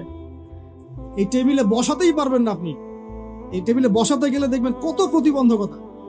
অমুক মাহফিলে থাকলে আমি ওয়াজ করব না, তমুক বই লিখলে আমি লিখব, অমুকের বই ছাপাইছো কেন, আমারটা ছাপানো যাবে না। সুবহানাল্লাহ, মনটা যে কত সংকীর্ণ আমাদের এখন পর্যন্ত। আল্লাহ পাক আমাদেরকে এটা বোঝার তৌফিক। আল্লাহর নবী সাল্লাল্লাহু আলাইহি ওয়াসাল্লাম অনুসারীদের মধ্যে খুব ইউনিটি বজায় রাখতেন, কোনোভাবেই যেন তাদের মধ্যে কোনো রকম বিশৃঙ্খলা না সৃষ্টি হয়। আর এটা বজায় রাখার স্বার্থে তিনি অনেক সময় কেউ অপরাধ করলেও এটাকে পাশ কাটিয়ে এড়িয়ে যেতেন, কারোর নাম ধরে সরাসরি তাকে আঘাত করতেন না, বরং মিম্বরে উঠে বলতেন কিছু কিছু মানুষ এই কাজ করছে, এই কাজগুলো করা ঠিক নয়, কাউকে আঘাত করতেন না সরাসরি। একজন সাহাবীর নাম জানেন, হাতেব ইবনে আবি বালতা, নাম শুনেছেন? সাহাবী বদর যুদ্ধ করেছেন রাদিয়াল্লাহু আনহু। নবী সাল্লাল্লাহু আলাইহি ওয়াসাল্লাম মক্কা অভিযান পরিচালনা করবেন, এটা গোপন একটা চিঠিতে লেখা আছে, কিন্তু কেউ জানেন। আল্লাহ নবী ডিপ্লোমেসি নিয়ে আমি কালকে কথা বলবো ইনশাআল্লাহ। তিনি অনেক বিচক্ষণ একজন মানুষ ছিলেন, অনেক ডিপ্লোম্যাটিক ছিলেন। তিনি কাউকে জানতে দেন নাই, বুঝতে দেন নাই যে মক্কা আমরা আক্রমণ করতে যাচ্ছি, ঠিক আছে? তো একটা চিঠির মধ্যে হাতেব ইবনে আবি বালতা তিনি লিখে দিয়েছেন মক্কায় তার পরিবার আছে, যে এরকম আক্রমণ হতে পারে, তোমরা একটু সাবধানে, বুঝেন না কথা। তো এখন এই চিঠিটা একটা মেয়েকে দিয়ে পাঠিয়ে দেওয়া হয়েছে। তো জিবরাইল আলাইহিস সালাম এসে তো খবর দিয়ে দিয়েছেন আল্লাহ নবী, সুবহানাল্লাহ। এবার আল্লাহ নবী সাল্লাল্লাহু আলাইহি ওয়াসাল্লাম আলী রাদিয়াল্লাহু আনহুকে বলছে, যাও ওই যে ওইখানে একটা মহিলা পাবা, ওকে ধরবা, যদি ও না দেয়, স্বেচ্ছায় না দেয়, ওর কাপড় খুলে হলো ওকে ওটা বের করবে। প্রয়োজনে এরকম ইনিশিয়েটিভ নেওয়া জায়েজ আছে শরীয়ত। আলী ইবনে আবি সেই যুদ্ধে কিন্তু তার একটা বড় ভূমিকা ছিল, তিনি একটা বড় ভূমিকা রেখেছেন ইয়ারমুকের যুদ্ধে। মানে এক পর্যায়ে মুসলিমরা জিতে যাচ্ছিল, কিন্তু রোমকদের পাল্টা আক্রমণে মুসলিমরা ছত্রভঙ্গ হয়ে পড়ে, এবং মুসলিমদের রমণীদের যে খেমা আছে, মানে তাবু, এই পর্যন্ত কুফার সৈন্যরা চলে আসছিল। এই সময় আবু সুফিয়ান রাদিয়াল্লাহু আনহু একটা জোরালো ভূমিকা রেখেছে, এবং তার সাথে ছিলেন ইকরিমা বিন আবি জেহেল, আবু জেহেলের ছেলে ইকরিমা রাদিয়াল্লাহু আনহু। মানুষের লাইফটা আসলে কেমন, যার বাবা জাহান্নামী তার ছেলে জান্নাত। আর ইকরিমা রাদিয়াল্লাহু আনহু বলছেন যে কাতালতু রাসূলুল্লাহি ফি কুল্লি মাউতিন, আমি সারা জীবন রাসূলের এগেইনস্টে যুদ্ধ করেছি, আর আজকে কে আছো আমার সাথে মৃত্যুর বায়াত করতে পারো, কে আছো আমার সাথে মৃত্যুর বায়াত করতে পারো। তারপর তিনি আগ্রাসী আক্রমণ চালিয়ে রোমকদের যে দুর্গগুলো, মানে শেল, ওদের তো যুদ্ধ নীতি খুব উন্নত ছিল, সেগুলো ভেদ করে সামনে চলে যান। এটা টার্নিং পয়েন্ট ছিল ইয়ারমুকের যুদ্ধে। আমি যেটা বলছিলাম, আমাদের টপিক ইয়ারমুকের যুদ্ধ না, যে আবু সুফিয়ান রাদিয়াল্লাহু আনহু শেষ বয়সে ইসলাম কবুল করার পরেও মসজিদে বসে বসে কান্নাকাটি করতেন আর বলতেন যে হাদা কালামু রব্বি, হাদা কালামু রব্বি, এটা আমার রবের কালাম, এটা আমার রবের কালাম। আপনি একজন সাহাবীও খুঁজে পাবেন না যিনি কোরআন এবং সুন্নাহর জ্ঞান থেকে দূরে ছিল। কিন্তু আমরা দুর্ভাগ্যজনক, এখন অনেকে ইসলামের জন্য জীবন দিতে চাই, বাট কোরআন পড়তে জানি না। আমার কথা মন খারাপ করুন, আমরা ইসলামের জন্য জীবন দিতে চাই ঠিক, এই প্রেরণা আমাদের সবার মধ্যে একটু একটু কাজ করে, কম বেশি, কারো আবেগে, কারো বিবেকে, বেশিরভাগ মানুষের আবেগেই করে। তবে নবী সাল্লাল্লাহু আলাইহি ওয়াসাল্লাম আবেগী নবী ছিলেন না, তিনি খুবই ডিপ্লোম্যাটিক পারসন ছিলেন। তিনি বুঝে কাজ করতেন, কি করতে যাচ্ছি, কেন করতে যাচ্ছি। আমরা ওদিকে আসছি ইনশাআল্লাহ। তো প্রথম পয়েন্টটা টাচ করতে চাই, শিক্ষার মধ্যে কোরআন ঢোকাতে হবে। এখন যারা আমরা শিখতে পারি নাই দীর্ঘদিন, আমরা কি করব? এই 60-70% জেনারেল কমিউনিটির জন্য কোরআন শিক্ষার কার্যক্রম চালু করবো ইনশাআল্লাহ। আপনাদের সার্বিক সহযোগিতা চাই এবং অংশগ্রহণ চাচ্ছি। কিছু কিছু নতুন নতুন কোর্সেস আসছে এখন, এগুলো দিয়ে মোটামুটি 6 মাসের মধ্যে কোরআনের বেসিক নলেজ শেখানো যায়, অ্যারাবিক গ্রামার শেখানো যায়। আমি এগুলো নিয়ে ঘাটাঘাটি করছি আলহামদুলিল্লাহ। এই কোরআনের মধ্যেই আলহামদুলিল্লাহ মাত্র 200 থেকে 250টা মাসদার আছে, ফেল আছে, যেগুলো দিয়ে কোরআনের প্রায় 40,000 শব্দ তৈরি করা যায়। 40,000 শব্দ। আর এই কোরআনুল কারীমে মোট শব্দ আছে 78,000, প্রায় 78,000। এক্স্যাক্টলি ৭৭,৮০০টা, প্রায় ৭৮,০০০। এই ৭৮,০০০-এর মধ্যে ৪০,০০০ শব্দ আপনি মাত্র ২৫০টা মাসদার থেকে বের করতে পারবেন। এগুলো ওলামায়ে কেরাম বুঝবেন আর কি, আমি জাস্ট টাচ করছি। মানে কোরআন নিয়ে অনেক থিসিস গবেষণা হচ্ছে, অনেক কোর্সেস লঞ্চ করা হচ্ছে। চেষ্টা করবো এগুলোকে বাংলা ভাষা অনুবাদ করে হলো আপনাদের পর্যন্ত পৌঁছানোর। আল্লাহ পাক তৌফিক দান। আরেকটা খেদমত দরকার, সিরাতের খেদমত। সিরাত প্রত্যেক যুবকের অন্তরে অন্তরে মুখস্থ থাকা চাই। সিরাতের খেদমত শুনেই আমার ভালো লাগছে, যেখানে সিরাতুন নবী সাল্লাল্লাহু আলাইহি ওয়াসাল্লাম কেন্দ্রিক আমরা আলোচনা করছি। সিরাত এত চমৎকার, এত গভীর, এত মানে ইমোশনাল। সিরাত পড়ে যদি কেউ ওমরাহ করে এবং রাসূল সাল্লাল্লাহু আলাইহি ওয়াসাল্লামের রওজা জিয়ারত করে, সে যে আবেগ অনুভূতি আর ফিলিংসটা পাবে, সিরাত না পড়া মানুষ সেটা পাবে না। সিরাত পড়ে যদি আপনি সিরাতের সাথে সংশ্লিষ্ট স্থানগুলো জিয়ারা করেন, তাহলে যে ফিলিংসটা পাবেন সিরাত না পড়ে পাবেন। আর কোরআন এবং সুন্নাহর, কোরআনের আয়াতগুলো এবং হাদিসগুলো কোনটা কোন প্রেক্ষাপটে কখন কিভাবে নাজিল হয়েছে, এটা বোঝার জন্য সিরাত লাগবে। আদারওয়াইজ আমরা কোরআন সুন্নাহ হাতে নিয়েও বিভ্রান্ত হতে পারি। সিরাত একটা উপন্যাস, একজন মহামানবের উপন্যাস। যে উপন্যাসটা তিনি নিজ হাতে লিখেন নাই, লিখেছেন আল্লাহ রাব্বুল আলামিন। সিরাত একটা উপন্যাস, এটা সেই ব্যক্তি লিখেননি যাকে নিয়ে সিরাত, বরং এটা লিখেছেন তার রব আল্লাহ রাব্বুল আলামিন। সিরাতুন নবী সাল্লাল্লাহু আলাইহি ওয়াসাল্লাম। তো সিরাতের অনেক পার্ট আছে। সিরাত এবং দাওয়াত, সিরাতের আলোকে দিন কায়েম, সিরাতের আলোকে সুন্নাহ, সিরাতের আলোকে আসবাবুন নুজুল, অনেক পার্ট হতে পারে। সিরাতের আলোকে গাজওয়া, সিরাতের আলোকে সারিয়া, সিরাতের আলোকে জিহাদ, সিরাতের আলোকে দাওয়াত, অনেক কিছু হতে পারে। তো আমরা চাচ্ছি সিরাতের একটা প্যানেল তৈরি করতে, সিরাত বিশেষজ্ঞ প্যানেল। এখান থেকে অনেক ভালো ভালো, অনেক বড় বড় উলামায়ে কেরাম এবং অনেক ভালো ভালো তালেবে ইলম উঠে আসবে, যাদেরকে নিয়ে একটা প্যানেল করা যায়, করে সিরাতের ছোট থেকে ছোট, বড় থেকে বড় বিষয়গুলোকে নিয়ে আলাদা আলাদা করে আমরা দার্স রেডি করতে পারি। সিরাতের উপরেই দেখা গেল 50টা দার্স। ঠিক আছে?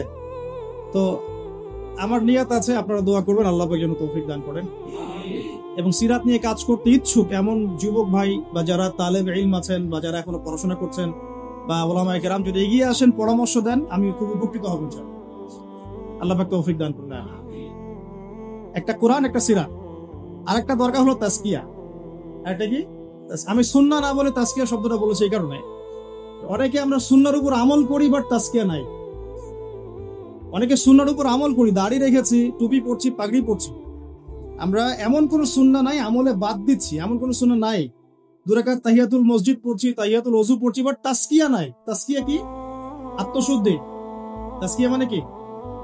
আত্মশুদ্ধি। আর তাজকিয়া যে আমাদের নাই, এটা বোঝার জন্য অনলাইন যথেষ্ট। অনলাইনে ফেসবুকে ঢুকলেই বোঝা যায় আমাদের তাজকিয়ার কি অবস্থা। এখানে অনেক সময় একজন আলেম আরেকজন আলেমকে যে ভাষায় গালি দিচ্ছেন, তাতে আপনারা পরকালে আল্লাহর কাছে কি জবাব দিবেন সেটা চিন্তা করতে হবে। তাজকিয়ার সাথে এগুলোর কি সম্পর্ক? বাবা মা ভাই বোন জ্ঞাতি গোষ্ঠী তুলে গালি দিয়ে ধুয়ে দিচ্ছে। তো যদি উলামায়ে কেরামদের কেউ এই কাজগুলো করে থাকেন, তাহলে সাধারণ জনগণ কি করবে? কাদেরকে দেখে তারা শিখবে ইসলাম? ইস্যু পাগল হয়ে গেছে আমরা। মন চাইলে একটা কমেন্ট করে দিলাম, মন চাইলে একটা গালি দিয়ে দিলাম, মন চাইলে একটা শেয়ার দিয়ে দিলাম। এটার পরিপ্রেক্ষিতে উম্মার মধ্যে যে বিভক্তি বাড়ছে এবং প্র্যাকটিসিং মুসলিমদের সম্পর্কে জেনারেলদের যে একটা বিরূপ ধারণা সৃষ্টি হচ্ছে, আর যারা ইসলামের দিকে আসতে চায়, ওরাও আসার আগে আবার চিন্তা করছে 10 বার যে বাবা যাবো কি যাবো না। আমাদের চরিত্র পরিশুদ্ধ করতে হলে তাজকিয়া দরকার। তাজকিয়া মানেটা কি? অনেকে এটাকে সুফিইজমের সাথে সম্পৃক্ত করে দেন। সুফিইজম, তাজকিয়া এগুলো ইসলামের কোনো শত্রু নয়। আর এটা মানুষকে আধ্যাত্মিকত্ব শেখায়, বরং সুন্নাহর উপর আমল করার একটা প্রেরণা তৈরি করে এবং মনটাকে পরিশুদ্ধ করে। ধরেন আমি সারাদিন অনেক সুন্নাহর উপর আমল করছি, কিন্তু আমার এক ভাইকে আমি হিংসা করি। আর হিংসা এখনকার অনলাইনের জগতে ফরজ। হিংসা না করলে কেউ অনলাইনে টিকতে পারবে না, তাকে হিংসা করতেই হবে। যেমন সুদ না খাইলে কেউ অর্থনীতি চালাতে পারে না, সুদ এখন ফরজ হয়ে গেছে। ঠিক এইরকম অবস্থা, আল্লাহ মাফ করুন। তো আমি যদি সুন্নাহর উপর আমল করি কিন্তু আপনাকে হিংসা করি, তাহলে লাইলাতুল কদরের মতো রাত্রেও আমি ক্ষমা পাচ্ছি না। লাইলাতুল বারার মতো রাত্রেও আমি ক্ষমা পাচ্ছি না। আল্লাহ পাক বলছেন সবাইকে আল্লাহ মাফ করে দিচ্ছেন এই হিংসুক ব্যতীত। তাহলে তাজকিয়া কি? আত্মশুদ্ধি। এটা আজকে টপিক না, আমি বলছি 3টা জায়গায় ফোকাস করতে হবে খুব বেশি। কোরআনের শিক্ষা স্পেশালি জেনারেলদের মধ্যে, কারণ মক্তব মাদ্রাসা শেখানো হচ্ছে বাট জেনারেলরা পাচ্ছেন না। এবং শিক্ষাটাকে সহজ করে দেওয়া, সহজলভ্য করা, সহজ করা, যাতে ঘরে ঘরে হার্ট টু হার্ট আমরা কোরআনটা পৌঁছাতে পারি। শুধু তিলাওয়াত নয়, তিলাওয়াতের সাথে অবশ্যই অর্থ বোঝা। শুধু তেলাওয়াত করলে অবশ্যই নেকি পাবেন আপনি, প্রত্যেক হরফে 10 নেকি করে, কিন্তু এটাতে কোরআনের হক পরিপূর্ণ আদায় হয় না, কোরআনের মূল মেসেজটা আমরা পাচ্ছি না। আর 2 নাম্বার হচ্ছে সিরাতের শিক্ষা, সিরাতের ব্যাপক প্রচার প্রসার। আর 3 নাম্বার তাজকিয়া, সুন্নাহ ভিত্তিক জীবনযাপন এবং তাজকিয়া। তাজকিয়ার জন্য দরকার আত্মশুদ্ধিওয়ালা মানুষের সোহবত। আত্মশুদ্ধিওয়ালা মানুষের সোহবত, এই মানুষ খুঁজে বের করা একটা চ্যালেঞ্জ। এই মানুষগুলো খুঁজে পেতে হলেও তাকদীরের একটা ভালো ভাগ্য লাগবে। কারণ দিন শেষে বুঝতে পারছি যে কেউ যদি জাহেল থাকে এটাও তাকদীরেই ছিল, কেউ যদি হকপন্থী আলেমের সোহবত পেয়ে যায় এটাও তাকদীরেই ছিল। কিছু করার না, এটা তাকদীর। কেউ পাবে কেউ পাবে না, কিন্তু চেষ্টা যে করবে আল্লাহ পাক তাকে মিলাই দিতেও তো পারেন। দিন দিন এরকম আত্মশুদ্ধিতে পরিপূর্ণ ওলামায়ে কেরামদের সংখ্যা কিন্তু কমছে। আপনি খেয়াল করেছেন? কমছে। যে ব্যক্তি হক ও বাতিলকে পার্থক্য করে দেয়, যে ব্যক্তি অন্যের শুভাকাঙ্ক্ষী, যে ব্যক্তি উম্মার ঐক্য চায়, যে ব্যক্তি নিজে যা বলে তার উপর আমল করে, যে ব্যক্তি অন্যকে আল্লাহর দিকে ডাকে, যে ব্যক্তি নিজে হারাম খায় না, যে ব্যক্তি আলেমদের মাঝে বিভেদ সৃষ্টি করে না, যে ব্যক্তি মানুষকে নবী সাল্লাল্লাহু আলাইহি ওয়াসাল্লাম রেখে যাওয়া সুন্নতের দিকে ডাকে, যার অন্তরটা পরিষ্কার, ভিতরে কোনো হিংসা নাই, কোনো অহংকার নাই, কোনো গীবত তহমত কিচ্ছু নাই, এরকম মানুষ, এরকম আলেম খুঁজে পাওয়া কি 4টাখানি কথা? আমার কথা শুনে আপনাদের ইগোতে লাগা উচিত নয়, আপনাদের চোখে পানি আসা উচিত। এই কথা 3টা ওলামায়ে কেরামদের জন্য। আমরা অনেক ওলামায়ে কেরামকে দেখেছি টাইটেল পাস, অন্তরটা হিংসা দিয়ে। এতে আপনি ইগোতে নিয়েন না, বরং আপনার চোখ দিয়ে পানি পড়া উচিত। বিকজ আপনার হিসাব আগে হবে। 3 জন ব্যক্তিকে দিয়ে জাহান্নাম উদ্বোধন করা হবে: শহীদ, দাতা, দানশীল, আলেম। আমি এমন অনেক ওলামায়ে কেরামকে দেখেছি যাদের কথাবার্তা, চলাফেরা এবং ওঠা বসাতে অহংকার স্পষ্ট, কেবর, অহংকার স্পষ্ট। আর আলহামদুলিল্লাহ আমি এমন অনেক ওলামায়ে কেরামের সোহবত পেয়েছি যারা আল্লাহর ওলি, যারা আল্লাহর ওলি। তো এখন এই পর্যন্ত যাওয়াটা আপনার জন্য চ্যালেঞ্জ। আল্লাহর কাছে অনেক দোয়া করতে হবে এবং নিজের অন্তরটাকে নিউট্রাল রাখতে হবে, কোনো দিকে বায়াসড হয়ে যাওয়া যাবে। নিউট্রাল রাখলে ইনশাআল্লাহ তাহলে আপনি বুঝতে পারবেন যে কে হকের উপর আছে, কে বাতিল। আল্লাহ পাক আমাদের সবাইকে আত্মশুদ্ধিতে পরিপূর্ণ মানুষের সোহবত দান করুন, আমিন। আমাদেরকেও সেই আত্মশুদ্ধি অর্জন করার তৌফিক দান। এই 3টা জায়গায় খুব বেশি ফোকাস করা দরকার। সিরাত নিয়ে 2টো কথা বলে আমি আমার টপিকে আসছি। আজকে সবগুলো আলোচনা করব না, কারণ আপনাদের জন্য একটা সুখবর আছে, আমার জন্য সুখবর। ইনশাআল্লাহ আগামীকাল আমি আবার আসবো। যে অংশটুকু বাকি আছে এই অংশটুকু আমরা আগামীকাল শেষ করবো। আগামীকাল আমাদের এখানে একজন ওস্তাদ আসবেন, তার আগে বা তারপরে, যদিও কালকে আমার ডেট নাই, আমি চেয়ে নিয়েছি এটা, কারণ আমি সিরাত পড়তে গিয়ে দেখেছি যে এটা এক লেকচারে কোনোদিনও আলোচনা শেষ করা যাবে। এই সিরাতের উপরে আলোচনা করতে হলে আমার 24টা ক্লাস দরকার। একটু এই জায়গাটা শোনেন। এই পুরো সিরাত, আমার হাতে একটা পাতলা সিরাতের বই আছে, সিরাতে খাতামুল আম্বিয়া, আপনারা অনেকেই জানেন, এই বইটা পড়েছেন। আল্লামা শফি রাহিমাহুল্লাহ রচিত অনবদ্য একটা কিতাব, কলেবর ছোট কিন্তু অনেক গভীর কথা, কঠিন টপিক, নবী সাল্লাল্লাহু আলাইহি ওয়াসাল্লামের নেতৃত্বের গুণাগুণ। তো আমাদের এখানে নিশ্চয়ই নেতারাও আছেন। নেতা বলতে শুধু রাজনৈতিক নেতা বোঝাচ্ছি না, পরিবারের নেতা, মসজিদের নেতা, এই মার্কেটের নেতা, অর্থনীতির নেতা, এবং অবশ্যই আমাদের সম্মানিত পলিটিক্যাল নেতৃবৃন্দ তো আছেন। তো লেকচারটা সবার জন্যই। আল্লাহ পাক আমাদের সবাইকে মনের কান দিয়ে শোনার তৌফিক দান। সোজা কথায় আসি। নবী করিম সাল্লাল্লাহু আলাইহি ওয়াসাল্লাম নবী হওয়ার আগে তিনি যে গুণাবলীগুলো অর্জন করেছিলেন, এই গুণাবলীগুলো আমরা অনেক সময় পাশ কাটিয়ে চলে যাই। আমরা আলোচনা শুরু করি নবী সাল্লাল্লাহু আলাইহি ওয়াসাল্লাম নবী হওয়ার পর থেকে। আদতে নেতৃত্বের গুণাবলীর পয়েন্টটা যদি নিয়ে আসতে হয়, আমাদেরকে এখান থেকে আলোচনা শুরু করতে হবে। নবী সাল্লাল্লাহু আলাইহি ওয়াসাল্লাম নবুয়ত পাওয়ার আগে কেমন মানুষ ছিলেন। একটা হাদিস থেকে আমরা এটা বুঝতে পারি। এটা সহিহ বুখারীর প্রথম খণ্ডের ওহী অধ্যায়ের মধ্যে আছে, এবং খাদিজা রাদিয়াল্লাহু আনহা এখানে অনেকগুলো কথা বলেছেন। হাদিসটা অনেক লম্বা, আপনারা বাসায় গিয়ে একটু দেখে নিয়েন। আমি খুব শর্ট করে মূল জায়গাটা বলছি। আল্লাহ নবী সাল্লাল্লাহু আলাইহি ওয়াসাল্লাম যখন ওহী প্রাপ্ত হলেন, আপনারা জানেন উনি ভয় পেয়েছিলেন। জিবরাইল আলাইহিস সালাম এসে তাকে বলেছিলেন, ইকরা, আপনি পড়ুন। তিনি বলেছেন, মা আনা বিকারি, আমি তো পড়তে জানি না। তখন বলা হচ্ছে পড়ুন। আবার বলছেন, আমি তো পড়তে জানি না। চেপে ধরা হচ্ছে, ছেড়ে দেওয়া হচ্ছে, চেপে ধরা হচ্ছে, ছেড়ে দেওয়া হচ্ছে। 3 বার চেপে ধরা হয়েছে। একটু চিন্তা করতে পারি কিনা আমরা, যদি কোনো জিনও এসে আমাকে চেপে ধরো তাহলে কি অবস্থা হবে? জিন তো খুব বেশি শক্তিশালী না।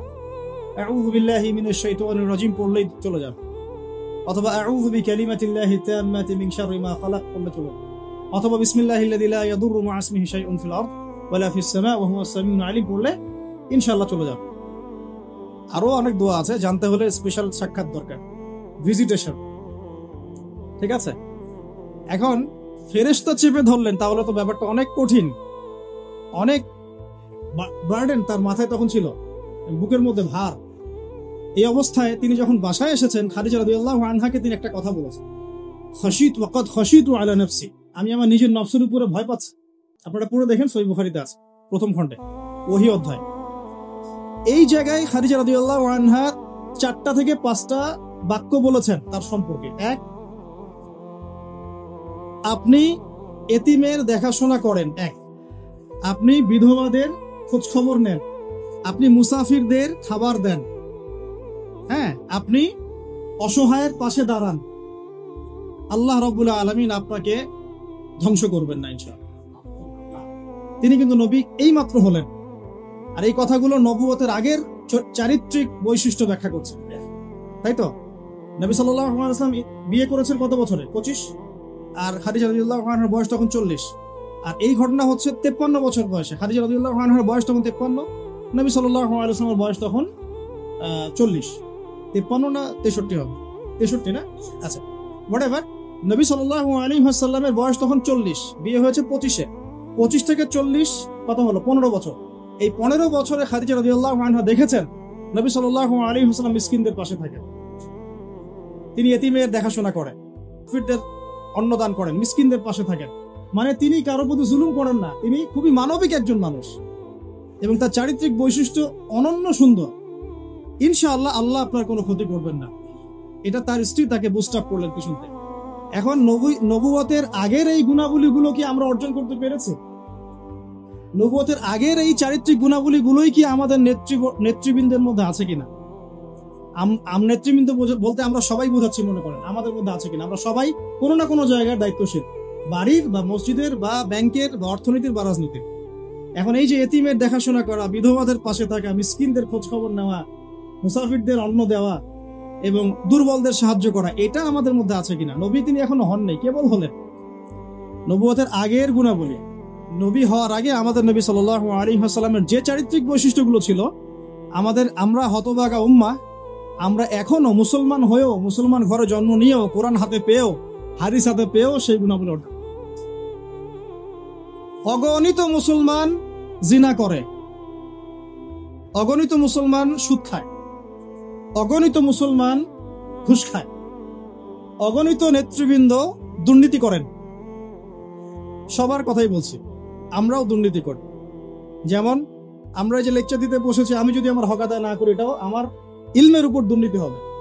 তো দেখুন নবী সাল্লাল্লাহু আলাইহি ওয়াসাল্লাম এই গুণাবলীগুলো আছে কিনা? আমরা সুদ খাচ্ছি, আমরা জিনা করছি। আপনি 5% মানুষ খুঁজে পাবেন না এখন যারা সুদ খায় না। কোনো না কোনো ভাবে আমরা রিবার সাথে জড়িত। আর যারা ইকোনমিক্স নিয়ে পড়াশোনা করেন, ওই আলেমদেরকে জিজ্ঞাসা করবেন। যারা ইকোনমিক্স নিয়ে পড়াশোনা করেছেন এমন আলেমকে জিজ্ঞাসা করবেন, পেপার মানি, ইলেকট্রনিক মানির মধ্যে রিবা আছে কিনা। যাদের মধ্যে এই জ্ঞান নেই, ওদেরকে জিজ্ঞাসা করে লাভ নাই। তারা বলবে খারেজি। কি বলবে? তারা বলবে খারেজি হয়ে গেছে।